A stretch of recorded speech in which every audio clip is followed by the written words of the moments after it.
आप CA foundation के exam में अपीयर होने वाले हो इन अपकमिंग अटेम्प्ट और आपको लॉ से बहुत डर लग रहा है और आपको लग रहा है भाई ऐसा कोई सीक्रेट, ऐसा कोई मुझे मतलब नुस्खा मिल जाए जिससे मुझे पता लग जाए कि लॉ में बच्चों के 80 से ऊपर नंबर आते कैसे हैं। आज की वीडियो में हम करने वाले हैं एक टॉपर की कॉपी का डिटेल्ड एनालिसिस और साथ में आपको बताते चलेंगे कि कौन सी बातें आपको फॉलो करनी है, किन बातों का ध्यान रखना है ताकि आपकी पेपर प्रेजेंटेशन अच्छी हो जाए। करना क्या है, वीडियो को पूरा देखना है, एंड तक देखना है, अपने फ्रेंड्स के साथ शेयर करना है, क्योंकि at the end of the video एक ऐसी टिप आपके साथ शेयर की जाएगी जिससे आप आराम से अच्छे मार्क्स स्कोर कर सकते हो। चलिए स्टार्ट करते हैं विदाउट वेस्टिंग एनी टाइम।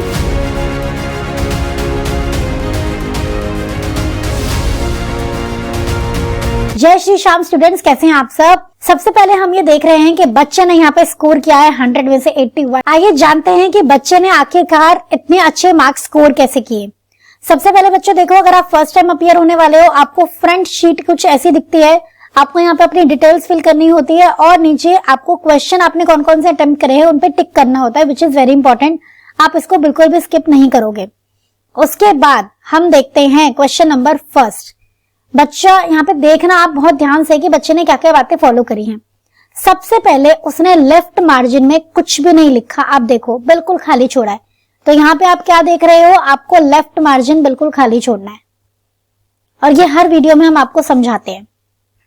बच्चे ने बड़े क्लियर तरीके से यहाँ पे आंसर नंबर मेंशन किया है ताकि कोई डाउट ही ना रहे।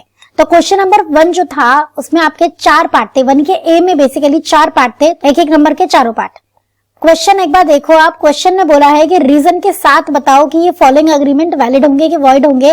फर्स्ट पार्ट है, एक क्लॉज है कॉन्ट्रैक्ट में जिसमें लिखा है कि भाई अगर ब्रीच होगा तो कोई भी एक्शन नहीं लिया जाएगा, बताओ ऐसे एग्रीमेंट वैलिड है कि वॉइड, और रीजन भी दो, ऐसा बोला है। अब बच्चे ने यहाँ पे पहले तो क्लियरली बता दिया कि भाई वॉइड है और रीजन भी बता दिया बिकॉज यहाँ पे agreement in restraint of legal proceedings हो रहा है विच इज नॉट वैलिड। तो क्लियर है, बस इससे ज्यादा क्या ही लिखेगा वो, तो पूरे मार्क्स मिले हैं उसको। इसमें 4 मार्क का क्वेश्चन था, उसको 3 मिले हैं, रीजन बीइंग थर्ड वाला जो इसका आंसर है वो इनकरेक्ट है, तो बाकी 3 मार्क्स मिल गए 3 पॉइंट्स के।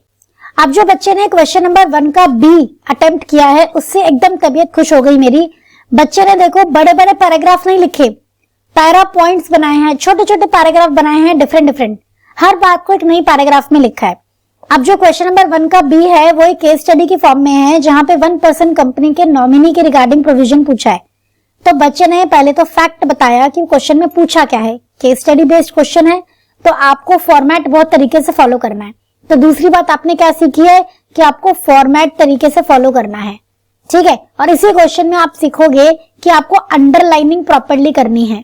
तो बच्चे ने यहाँ पे अंडरलाइन भी बड़े अच्छे तरीके से किया है। देखो आप ऐसा नहीं है पूरा आंसर अंडरलाइन करोगे, सिर्फ कीवर्ड्स अंडरलाइन करोगे।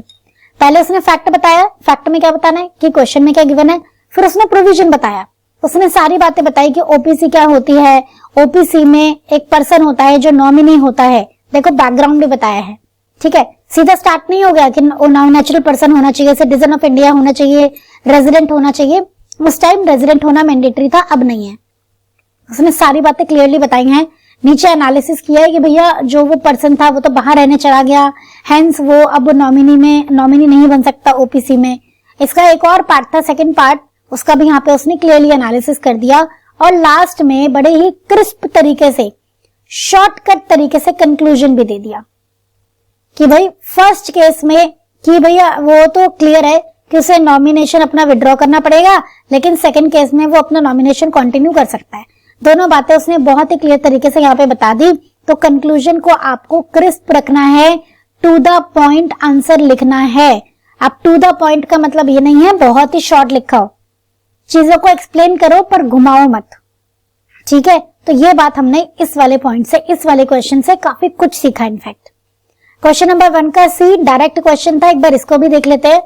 डायरेक्ट क्वेश्चन आपका था risk prima facie passes with the property के ऊपर आपको इलेबोरेट करना था। 4 नंबर का क्वेश्चन था, बच्चे को पूरे 4 मार्क मिले हैं। कितने बढ़िया तरीके से उसने आंसर किया, देखो पहले उसने हेडिंग लिखी, क्वेश्चन में क्या पूछा है, उसके बाद उसने चीजों को एक्सप्लेन करना स्टार्ट किया। और ना सिर्फ उसने ये बात एक्सप्लेन करी बल्कि उसने ये भी बताया कि इसकी एक्सेप्शन क्या है, कब ये वाला पॉइंट नहीं लगेगा कि भाई जब डिलीवरी में अगर किसी का फॉल्ट है, डिलीवरी करते मतलब डिलीवरी डिले होने में किसी का फॉल्ट है तब ये वाला पॉइंट नहीं लगता, तब तो जिसकी गलती है उसी को ही रिस्क बियर करना पड़ता है। तो बच्चे ने कहीं पे कोई पॉइंट छोड़ा ही नहीं जहां मार्क्स कटे। तो आपको ऐसा नहीं है बस सीधा सीधा जो ये लाइन लिखी इसको एक्सप्लेन कर दिया, नहीं, आपको उसका पूरा होल एस्पेक्ट को वहां पे लिख के आना है, ये बात आपको ध्यान रखनी है। और यहाँ भी बच्चे ने पॉइंट्स में आंसर किया है, बड़ा सा पैराग्राफ नहीं बना दिया, देखो फर्स्ट पॉइंट, सेकंड पॉइंट, नीचे थर्ड पॉइंट, पॉइंट्स में आंसर किया है। तो आपको पॉइंट्स में आंसर करने हैं, बड़े बड़े पैराग्राफ अवॉइड करने हैं, ये हमने इस क्वेश्चन से सीखा। क्वेश्चन नंबर 2 के ए में 7 में से उसे 5 मार्क्स मिले हैं। अच्छा स्कोर है, एक बड़े क्वेश्चन के लिए बहुत अच्छा स्कोर है। यहाँ पे मार्क्स इसलिए डिडक्ट हुए, इनफैक्ट देखो आप ये डेफिनेशन जो उसने लिखी है ना, कंटिंजेंट कॉन्ट्रैक्ट का क्वेश्चन था, वो उतनी एग्जैक्ट नहीं है। और डेफिनेशंस हमेशा आपको एग्जैक्ट ही लिखनी है जैसी आपने लर्न करी है, जैसी आपकी बुक्स में गिवन है। तो 1 मार्क तो यहाँ पे इसका इसीलिए डिडक्ट हो गया है। बाकी जब भी कोई बड़ा क्वेश्चन होता है तो आपको ऐसा एडवाइस किया जाता है कि आप उसे डायग्रामेटिकली थोड़ा सा एक्सप्लेन कर दो, तो वो भी यहाँ पे थोड़ी सी कमी देखी गई है, इसीलिए मे भी हो सकता है उसका 7 में से 5 स्कोर आया है। अदरवाइज वो भी बहुत अच्छा स्कोर है। लॉ जैसे एग्जाम में फुल मार्क्स मिलना तो काफी मुश्किल होता है, तो उसने यहाँ पे सारे के सारे पॉइंट्स बहुत अच्छे तरीके से, कॉन्टिंजेंट कॉन्ट्रैक्ट के रूल्स पूछे थे, उसने पूरे 6 पॉइंट्स यहाँ पे बहुत अच्छे तरीके से मेंशन किए हैं। हाँ, अगर वो इसको हेडिंग के फॉर्म में लिख देता तो प्रेजेंटेशन और अच्छी हो सकती थी। ठीक है, उसने सीधा सीधा स्ट्रेट अवे बस पॉइंट्स मेंशन कर दिए। ठीक है, 7 में से 5 marks, not bad. B part LLP का है, 5 में से 4 स्कोर मिला है। एलएलपी के डिस्कस करना था कि लिमिटेड लायबिलिटी होती है एलएलपी में और फ्लेक्सिबिलिटी होती है। उसने दोनों पॉइंट्स को बहुत अच्छे तरीके से एक्सप्लेन किया है, तो अच्छा स्कोर मिला है, कोई दिक्कत नहीं है। थोड़ा सा और एक्सप्लेनेशन हो सकता था, थोड़ा सा स्टेटमेंट के बारे में और बातें की जा सकती थी, तो यहाँ पे हो सकता है इसी वजह से 1 मार्क डिडक्ट हो गया है। बाकी सारी बातें ठीक है।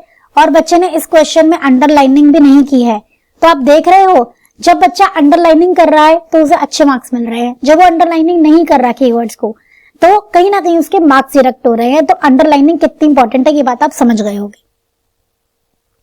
ऐसे ही क्वेश्चन नंबर 3 भी है, इंडियन पार्टनरशिप एक्ट का क्वेश्चन है, इंप्लाइड अथॉरिटी के बारे में बात की गई है। क्वेश्चन आप देख लो कितने मार्क्स का है, क्या पूछा है एग्जैक्टली। क्वेश्चन नंबर 3 6 मार्क्स का है और पूरे मार्क मिले हैं। एक बड़े क्वेश्चन में पूरे मार्क्स मिलना इज अ बिग अचीवमेंट। पूछा है इंप्लाइड अथॉरिटी का मतलब बताओ, और अगर कोई भी कॉन्ट्रैक्ट नहीं होता है तो इंप्लाइड अथॉरिटी मतलब रिस्ट्रिक्टेड होती है।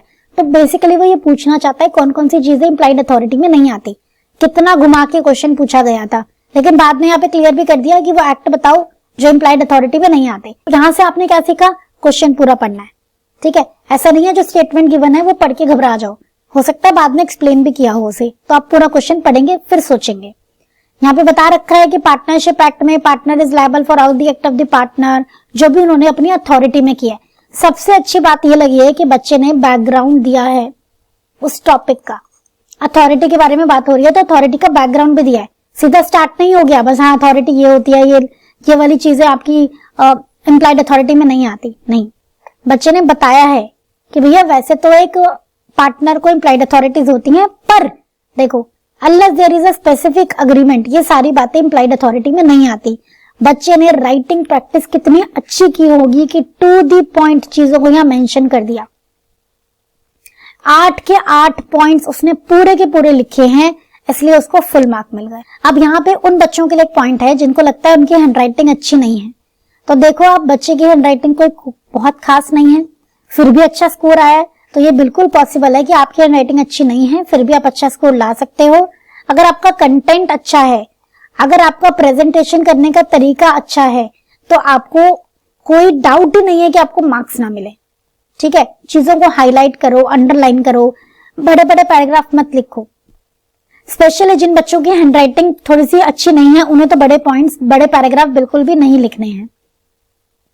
आपको एक मैं क्वेश्चन दिखाती हूँ जिसमें बच्चे ने डायग्राम यूज किया है, कितना अच्छे तरीके से उसने उस क्वेश्चन को प्रेजेंट किया है। देखो आप, देखो ये आपको पूछा गया है कि on the basis of control कितने टाइप ऑफ कंपनीज होती हैं, उसने सारी बात यहाँ पे लिख दी, डायग्राम भी बनाया है, होल्डिंग कंपनी के बारे में लिखा है, सब्सिडरी कंपनी के बारे में लिखा है, पॉइंट्स में लिखा है, देखो है ना। एनालिसिस भी दिया है, लॉ की भाषा भी लिखी है, एनालिसिस भी दिया है, एक और डायग्राम भी बनाया है। सारी बातें यहाँ पे उसने मेंशन की हैं। एसोसिएट कंपनी के बारे में सब कुछ एक्सप्लेन किया है। सिग्निफिकेंट इन्फ्लुएंस क्या होता है, 20% से ज्यादा तो होता है पर 50% से ज्यादा नहीं होना चाहिए, वही आपका सिग्निफिकेंट इन्फ्लुएंस में आता है। सारी बातें उसने इतनी बढ़िया तरीके से मेंशन करी हैं, इसीलिए उसे इतना अच्छा स्कोर मिला है। देख रहे हो, तो अगर बड़ा क्वेश्चन है, डायग्राम लिख के आओगे तो अच्छा स्कोर मिलेगा विदाउट एनी डाउट। ठीक, चलिए, तो आप यहाँ पे आप समझ चुके होंगे बच्चों कि प्रेजेंटेशन किस तरीके से करनी है। हम यहाँ पे की नोट्स लिख लेते हैं।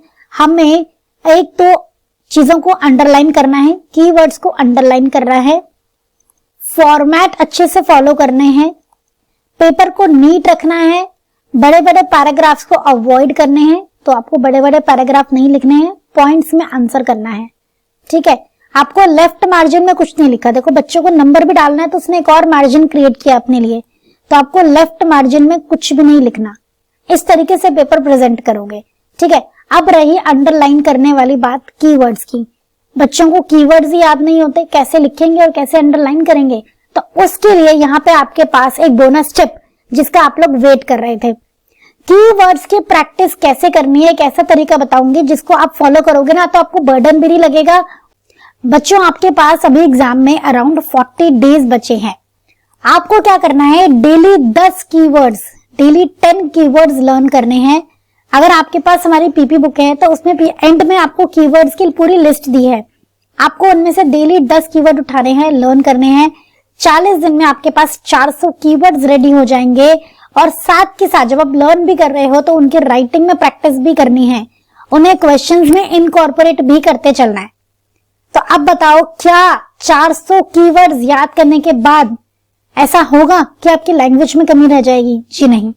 तो वर्ड्स को आप लर्न भी कर रहे हो, आप पे बर्डन भी नहीं लग रहा, डेली 10 शब्द याद कर रहे हैं ना। एक चीज और ध्यान रखना, जब आप डे 1 है आपने 10 कीवर्ड्स याद करे, डे 2 पे जब आप 10 कीवर्ड्स याद कर रहे होगे तो इन पुराने वाले 10 को भी आप रिवाइज करोगे। बस ऐसा करते करते कब आपके 400, और अगर आपने ज्यादा कीवर्ड्स कर लिए तो 400 से 450 कीवर्ड्स तैयार हो गए, आपको पता भी नहीं चलेगा। ठीक है, तो ऐसा करके देखो और आप खुद ही आप डिफरेंस देखोगे। मैं तो आपको कह रही हूँ 40 दिन, आप 10 दिन बाद खुद ही डिफरेंस देखोगे कि आपकी जो पेपर राइटिंग है, आपकी जो राइटिंग स्किल्स है लॉ में, वो कितनी इंप्रूव हो गई है। ठीक है, एक बात और ध्यान रखना, जब भी आप राइटिंग प्रैक्टिस कर रहे होगे तो अंडरलाइनिंग की भी प्रैक्टिस करना। उन्हीं कीवर्ड्स को जो आपने लर्न किए ना, उन्हीं कीवर्ड्स को आपको अंडरलाइन भी करना है। ठीक है, तो ये थी मेरी बोनस टिप, इसको यूज करो और आप आराम से बहुत अच्छे तरीके से अपना पेपर प्रेजेंट कर पाओगे और लॉ में अच्छा स्कोर कर लोगे। ठीक है, कॉन्सेप्ट्स आपने समझ लिए हैं, रिवाइज कर लिए हैं, कोई दिक्कत की बात ही नहीं है। और नहीं तो आपकी रिवीजन अभी चल रही होगी। बस ये चीज और इनकॉर्पोरेट कर लेना कि पेपर को कैसे लिखना है, किन बातों का ध्यान रखना है, कैसे हमने टॉपर की कॉपी से सीखा है कि क्वेश्चंस को कैसे लिखना है, पैराग्राफ्स को अवॉइड करना है, एटसेट्रा। इन सब बातों को और आप नोट डाउन कर लेना और फिर तो बढ़िया है, आपका दिसंबर का अटेम्प्ट कहीं नहीं गया। बड़े प्यार से आप ये अटेम्प्ट निकाल लोगे। तो आज की वीडियो यहीं पे हम एंड करते हैं, मिलते हैं नेक्स्ट वीडियो में। जय श्री राम बच्चों, and all the very best. बहुत अच्छे से प्रिपरेशन करना आप लोग।